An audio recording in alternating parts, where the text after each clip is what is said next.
The World Bank estimates that 11 million young people will be coming out of the school system every year for the next 10 years. Employers say they can't find good employees, and young people are saying they can't find jobs.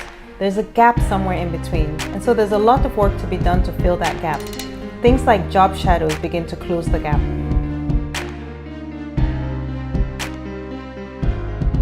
So today is Job Shadow Day for JA Ghana and JA Africa.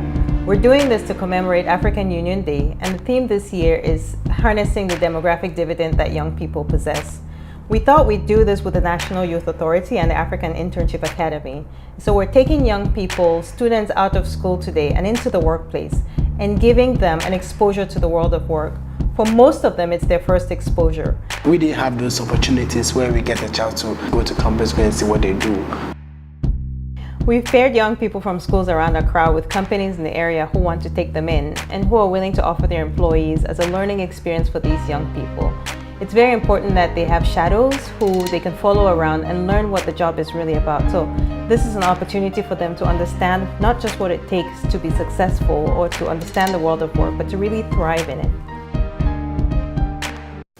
It will give them insights into what typically happens at the workplace, which most students are not aware of. They will also be able to envision their lives as professionals, which will help them to make informed choices about their career paths. For some time now, people in the corporate industry have been honest enough to say that there's a need for corporate industry to take interest in the development of our young people, especially those in the tertiary institutions, because these are the people who are going through the various levels of training and would eventually come out to man these big corporate, institutions. This is very important. When we started the day, we could begin to understand some of the challenges that employers are having when they say they can't find young people to employ.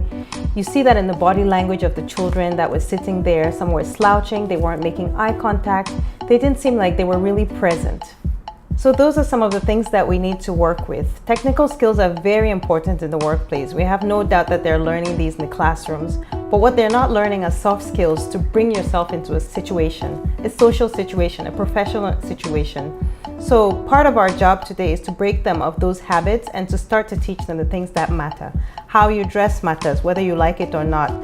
It gives a message which is both conscious and unconscious. How you shake hands is one of the first lessons that my shadow and I had to learn, because when you give a handshake that's limp, you're giving data, you're sending a certain message to the person you're meeting.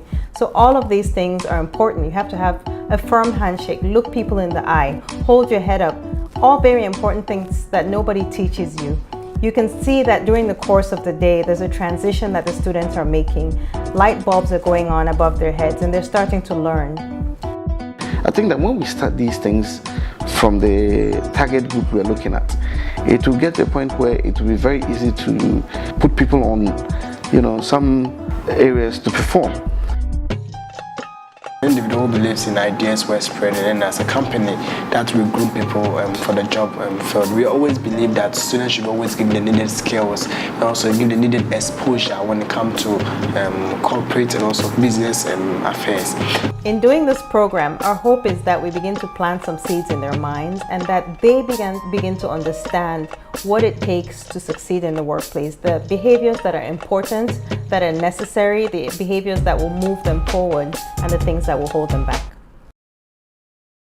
The World Bank estimates that Africa will have the largest workforce by 2040, 1 billion people. How are we going to prepare our young people for that and our country for that? We can prepare ourselves for a better future for Ghana. Get involved.